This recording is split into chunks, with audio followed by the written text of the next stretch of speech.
मान्यवर विधायक श्री टंकधर त्रिपाठी। बाचस्पति महोदय, रासायनिक सार प्रयोग करने फल जमीर उत्पादन क्षमता कमिबा संगे संगे विशेषकर झारसुगुड़ा जिला, बरगढ़ जिला एवं संबलपुर जिले में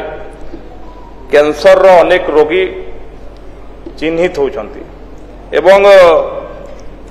जैविक कृषि प्रति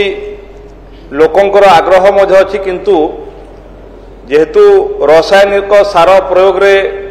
किछि दिन पई प्रोडक्शन बढ़ी जाए लोके से ध्यान दौरान, किंतु किछि स्वयंसेवी संस्था मध्य जैविक कृषि को किभली भाव में करा जिवो ता पई काम करुछंती। मु माननीय मंत्री आपण जरिया जानिबा पई चाहे जे जो सॉइल टेस्टिंग डिपार्टमेंट अच्छी जी जाइए जमी टेस्ट कर जमीर मान किभली अच्छी तार टेस्ट करुच्ची, सरकार एभली किसी योजना करिवे कि जे चाषी पाखक निजे से माने जाई वर्षर को निर्दिष्ट समय सरकार निर्धारण करिवे, जो समय जो माने जाई सॉइल टेस्टिंग करी एठी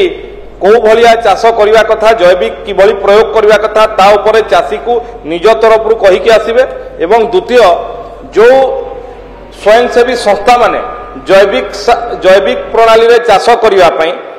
जो काम करुछंती ताकू प्रोत्साहन देवा संगे संगे चाषी मान को भी प्रोत्साहन देवा निर्दिष्ट किछि से भलिया तांकर ट्रेनिंग कैंप किंबा किछि बेहया सरकार व्यवस्था करिवे। मान्यवर मंत्री, मान्यवर वाचस्पति महोदय, जहाँ आम झारसुगुड़ार विधायक इटी पचरती जानकारी पाई ग्रहर समस्त जानकारी पाई मु कही रखा चाहे दैट सरकार तरफ गोटे स्कीम बलभद्र जैविक चाष मिशन टा आमे लॉन्च करुछु, जहाँ माध्यम रे इंसेंटिव चाषी को दिया जिवो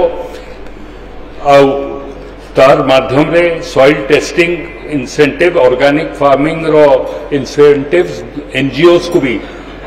जोगई देवा पाई व्यवस्था करा जाइछि।